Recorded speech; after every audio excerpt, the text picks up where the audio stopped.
Welcome to The Explainer. Today, we're plunging right into the intense, high-stakes reality of the 1970s American justice system by getting a complete overview of a really pivotal primary source, Angela Davis, An Autobiography. To give you a true sense of this incredible book, we aren't just going to look at her famous time on the run. We're actually going to use her writings, alongside historian Howard Zinn, to unpack the anatomy of a massive historical movement.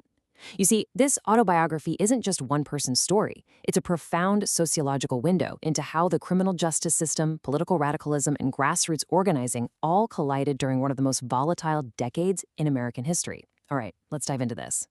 Imagine sitting in a motel room. You flip on the TV, and suddenly you hear a deep voice say this exact quote.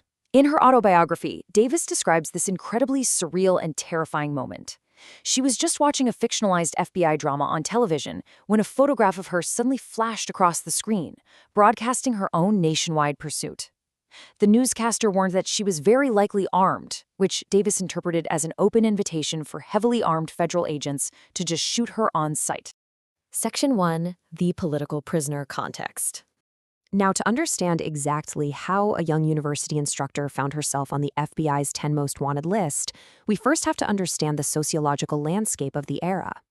Historian Howard Zinn documents a crucial shift in the American prison system during this time. Traditionally, a political prisoner was someone jailed explicitly for their beliefs, like opposing a war or joining a radical movement. But Zinn impartially notes that a totally new class of political prisoner was emerging. These were individuals initially convicted of ordinary crimes, largely from poor, marginalized backgrounds, who became politically awakened while incarcerated. They started connecting their personal circumstances to much broader, systemic socioeconomic forces. George Jackson, who authored Soledad Brother and Blood in My Eye, is a prime example of this prison radicalization. Entering the prison system at a young age for a minor robbery, Jackson spent years educating himself in Marxian economics and military strategy, completely transforming his worldview. His writings profoundly influenced the era and deeply impacted Angela Davis herself. Davis's commitment to fighting for the freedom of these new political prisoners is what ultimately set her on a collision course with the state. Section 2. Flight and Capture. That collision course actually culminated in a tragic courthouse shootout in Marin County, California, an event Davis was accused of aiding. In her autobiography, Davis maps out a clandestine existence she absolutely despised in the days following that event. We can track her fleeing her hometown of Birmingham, navigating through that Detroit motel, and ultimately plotting a ground route to New York City just to avoid heavily monitored airports.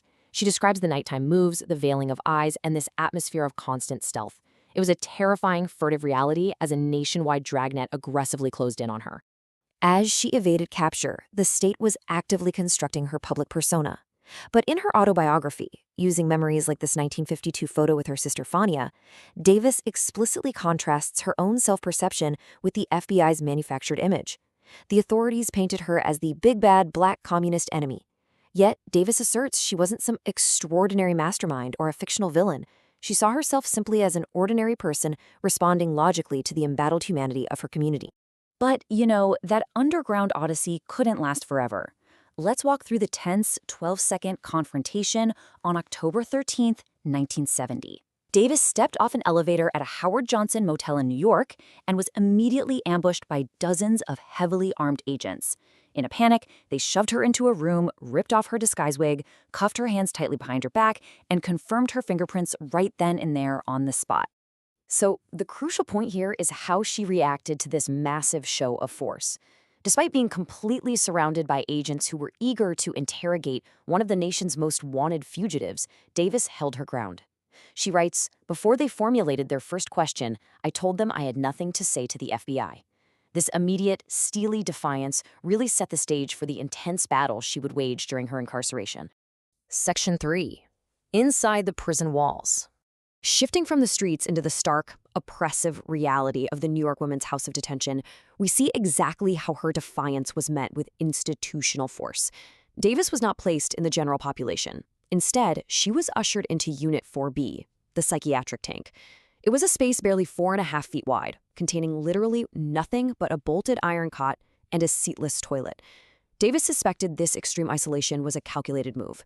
She believed the prison administration was intentionally trying to quarantine her political radicalism, fearing she'd organize the other women if she were allowed into the general holding area. The conditions she documents in her autobiography are deeply disturbing. She describes roaches crawling over her breakfast on filthy cement floors.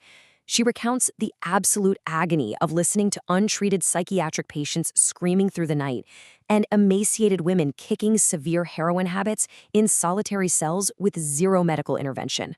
Furthermore, she notes the demographic reality. The jail was overwhelmingly populated by poor, Black, and Puerto Rican women who simply couldn't afford bail. Section 4: Solidarity Behind Bars. But Davis didn't let this environment break her. Actually, she managed to turn extreme isolation into an opportunity for collective political education among the inmates.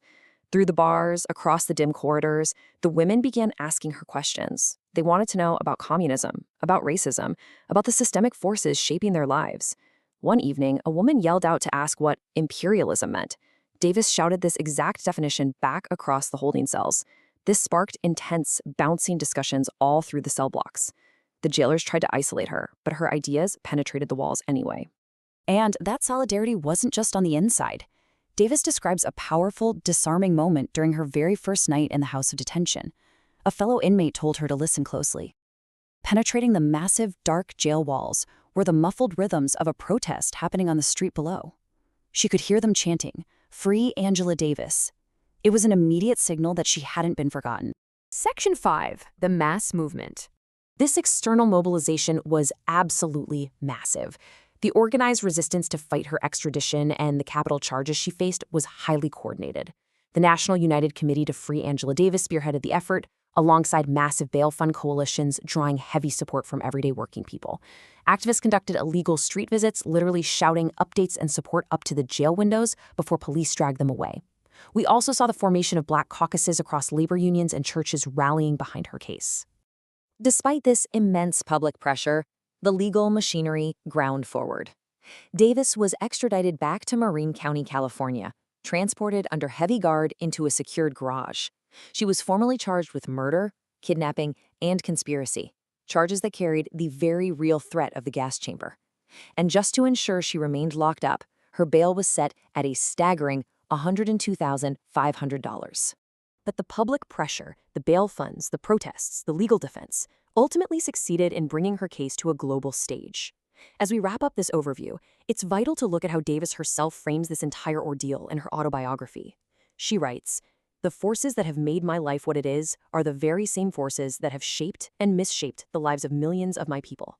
She explicitly refuses to be viewed simply as a heroic individual, arguing instead that her story is fundamentally the story of an entire marginalized community fighting back against systemic oppression.